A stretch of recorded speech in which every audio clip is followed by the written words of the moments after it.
The Skeld-class starship Innersloth was still, suspended against a backdrop of stars and the colorful glow of distant nebulas, frozen in the inky void of deep space, calm, at least from the outside. But inside the main hull of the ship was far from the silent stillness of the stars. Pandemonium hit as the sounds of a klaxon reverberated through metal corridors, each wail punctuated by the flash of blood-red warning lights. Blue looked up at the blinking, strobing color and instantly knew what it meant. Emergency meeting, he muttered to himself behind the visor of his spacesuit. Blue turned heel and ran, his boots clanging against the metal floor of the corridor. He ran as fast as he could in his spacesuit, arriving, panting, to the cafeteria. His breathless wheezes fogged up his visor, but beyond, he could still see the other 6 fellow members of the ship's crew, or at least he thought all 6 of them were there. It was only as he walked closer that he spotted someone was missing.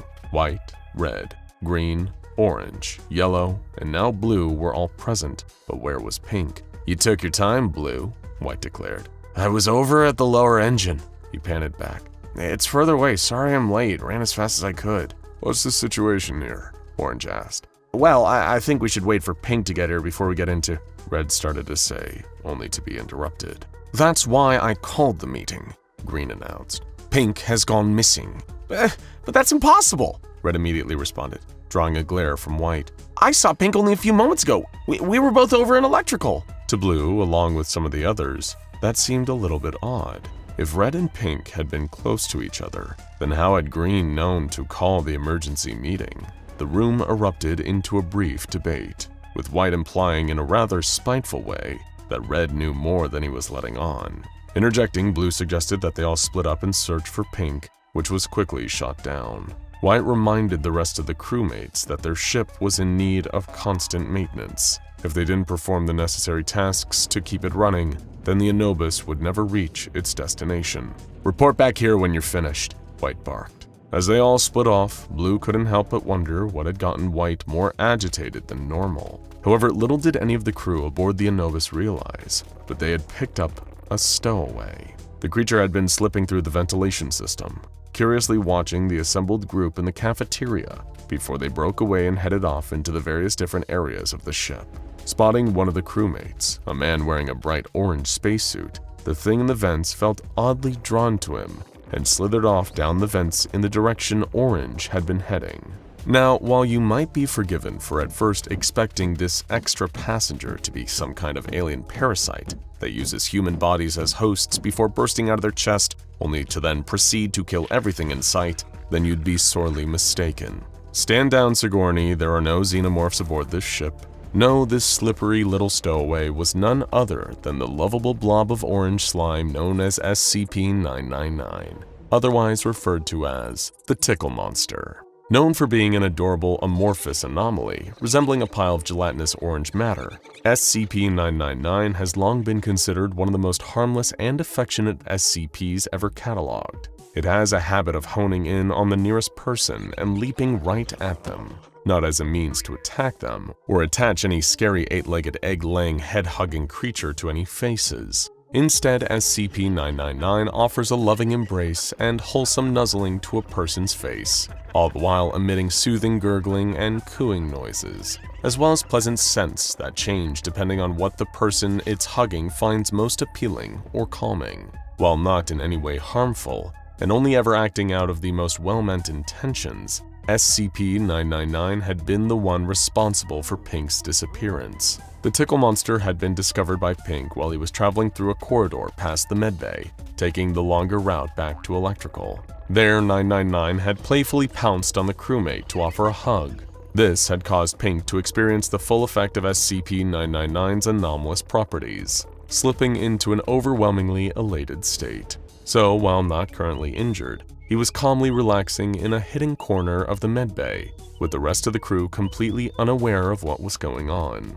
SCP-999 had spotted Orange and had been able to recognize the same color as its own jello-like body. Drawn to the crewmate, the Tickle Monster snuck towards Orange while his back was turned, busy cleaning out the filters in the O2 chamber. Before he could turn around and spot the creature, SCP-999 leapt to Orange and lured into the medbay with Pink. Not long after, Blue had finished up his latest task, fixing up the wiring and storage. Brushing off his hands, he began casually walking back in the direction of the cafeteria, only to see the crimson of Red's spacesuit zip past. He was rushing down the corridor, almost like he had just been caught, well, red-handed. Something didn't seem right, Blue thought to himself. Red had seemed pretty indignant earlier when Pink had vanished, although he couldn't say with any certainty if it was because Red really did know what was going on or if they were just nervous. Returning to the cafeteria, however, the crew quickly realized that Orange was now gone too.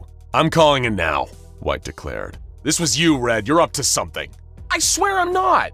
Red pleaded. It was hard to see how sincere his expression was through the tinted space helmet visor. "Well, if anyone else knows anything or saw anything, then come forward," White said to the group. The rest of the crew were awkwardly shuffling on their feet, each one clearly uncertain, but nobody wanting to come forward and be the first to speak. "Actually, Blue found themselves saying.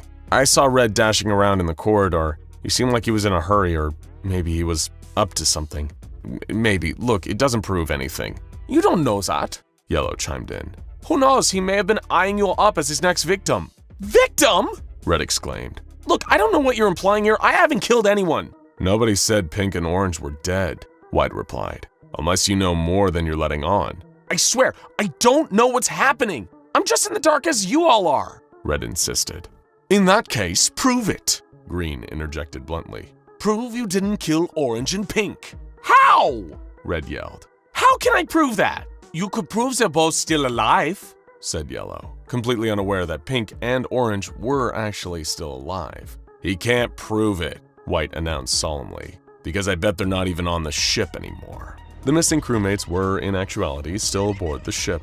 In fact, they were having the time of their lives inside the medbay with SCP-999, but that hadn't stopped the rest of the crew turning on Red. "Come on, Red," Blue sighed. "I mean, you've got to admit you're acting a little, well, not suspicious, but definitely evasive." Oh sure, what, just because I'm wearing red you all think I'm some kind of murderous traitor? Red shouted, his desperate, pleading tears obscured by his helmet's visor. This is McCarthyism! "Look, why don't you just give us a straight answer?" Blue offered, trying to remain reasonable and not join the rapidly growing witch hunt. Because I'm scared. Red insisted. "Scared that we'll find out?" White yelled, leaping at Red and pinning him down. "Quick, the rest of you grab his arms and legs!" A struggle ensued, with Red desperately kicking and flailing about, while Green and Yellow gripped an arm and leg. Blue was reluctant. He wanted to urge everyone to calm down and not do anything irrational, but it was already too late. If he opposed, the blame might shift to him. Under White's direction, the crew lifted Red up and carried him to the Anubis' outer airlock. They threw Red past the inside door, which slammed shut behind him as he turned and started slamming his hand against the surface, begging for them to let him out. His pleas fell on deaf ears as White threw a nearby switch. The outer door of the airlock opened, and the vacuum of space pulled Red out of the ship, practically firing him out of the hull like a cannon, leaving him to drift away, alone, and with limited oxygen in his spacesuit. "Right. Now that imposter's been dealt with, everyone get back to work," White announced. "We need to keep this ship in a fit state to move." Blue was speechless. He thought they were just going to hold Red prisoner in a secure part of the ship until he calmed down. Instead, he'd aided his crewmates in murdering one of their own. Even the very thought of it made Blue feel sick, and he would have been if he wasn't wearing a space helmet. It all happened so fast. He'd barely had enough time to consider all the facts. After all, White had seemed adamant from the very start that Red was somehow responsible for Orange and Pink disappearing, but he had no concrete evidence to base that assumption on.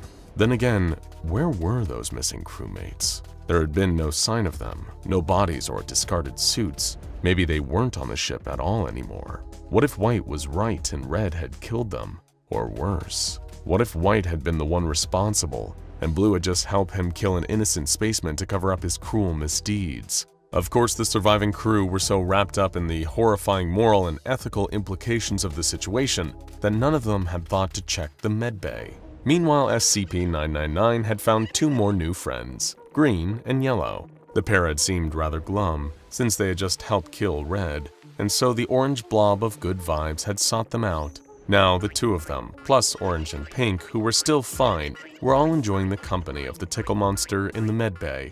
At the same time, though, Blue was returning from his task of uploading data over an admin, to find only White left, waiting for him in the cafeteria.